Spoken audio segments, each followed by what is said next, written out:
Everybody's asking the same thing right now. Is Austin still a smart place to invest? Because if you listen to the noise online, you'd think the Austin market is dead. Prices are down, rents are falling, investors are running. But what if I told you that believing those headlines could cost you your next big wealth building opportunity? In this video, I'm giving you the real data-driven look at Austin's investing market in 2026, what's actually happening, what's about to happen, and how to play it right. And stick with me to the end because I'm gonna share with you 3 zip codes that are producing the best return on investment in the Austin metro right now. And none of them are the ones you'd expect. And hey, if you're thinking about moving to or investing in Austin, I've got a free Austin relocation guide with neighborhood data, rental stats, and insider tips from the ground. You can grab it using the link below. People like you reach out every week saying it helped them make a smarter, faster move. All right, let's get into the numbers.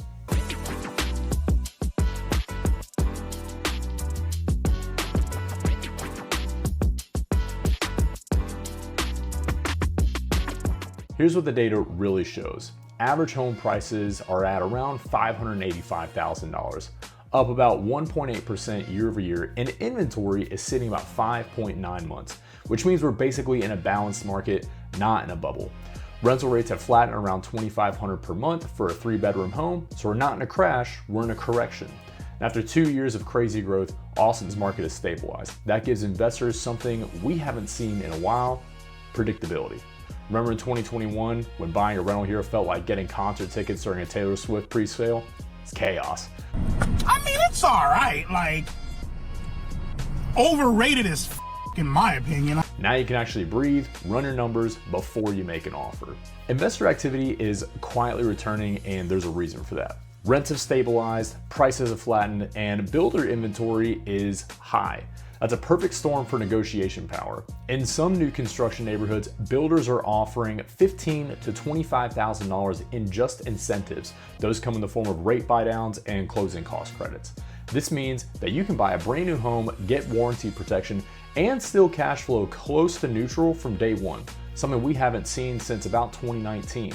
I had a client in Hutto who picked up a 4-bedroom home for about $425,000 with a builder credit. Rents are at $2,600, and with a rate buy down, they're able to get the rate down to 2.99% in year 1, 3.99% in year 2, and 4.99% for the rest of the life alone.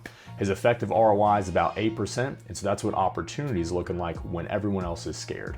The best cash flow zones in 2026 are going to be Hutto, which has affordable entry points and steady tenant pool; Kyle and Buda, which is fast growing south corridor. It's got solid rents and purchase prices and future appreciation with the area growing so much; Pflugerville and Wells Branch, the tech adjacent rental demand from Apple and Dell make this a great area to invest.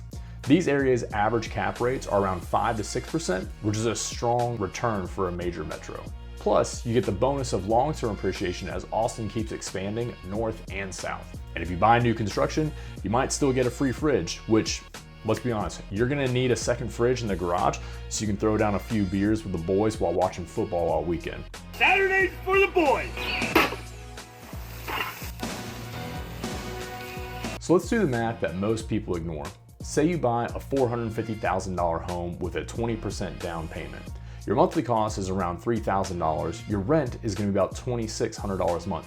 On paper, you're negative about $400 a month. But when you factor in $8,000 a year in principal paydown and a 2% appreciation, plus your tax write-offs, your real return is going to be closer to 8 to 10%. That's why wealthy people keep buying real estate, not because of short-term cash flow, but because of compounding equity and inflation hedging. Meanwhile, Reddit posters are still debating whether landlords are evil, while someone else is quietly building retirement on a 4-bedroom home in Kyle. Some people dream of success while you're gonna wake up and work hard at it. Just do it! Now, let's be clear. Investing isn't without risk. If rates spike again, short-term cash flow can tighten. If you overpay in a high-tax district, returns evaporate. And if you buy a home without vetting the HOA rules, good luck running that as an Airbnb. The smart move in 2026 is to buy for the long term, 5 to 10 years out. Don't even think about selling until 2030. Pick locations with job growth, low taxes, and strong schools. That's your triangle of value. I've seen clients panic sell after a slow season and lose equity they'd spent years building. The winners are the ones who treat real estate like a marathon, not a sprint. Looking ahead into 2026, here's what the trend line suggests. Rates gradually decline towards 6%.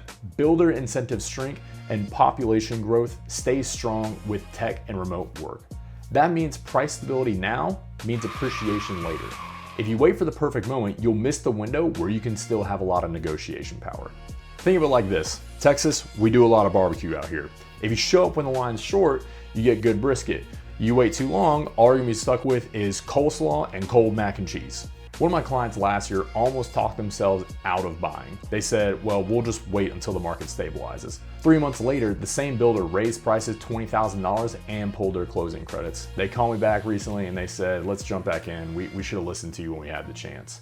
Now we found them a different deal in Leander and they're already up $35,000 in equity. That's why the saying goes, you don't need to time the market, you need time in the market. So here's the truth about investing in Austin right now. Prices are stable, rents are steady, incentives are still on the table, and long-term demand is strong. It's not about buying the dip, it's about buying smart and early in the next cycle. The question is, are you going to be watching from the sidelines or actually playing the game? Do it! I help buyers, sellers, and investors just like you every single week run the numbers, negotiate incentives, and find high ROI properties right here in Austin. If you're ready to start building wealth through real estate or even just want to see what the options are to fit your goals, call or text me at 512-865-5933 or click one of the links below to connect. And hey, if this video helped cut through the noise, hit that like button, subscribe for weekly Austin market updates, and drop a comment telling me which area you think has the best investment potential. Thanks for watching, and remember, in real estate, you don't wait to buy, you buy and wait.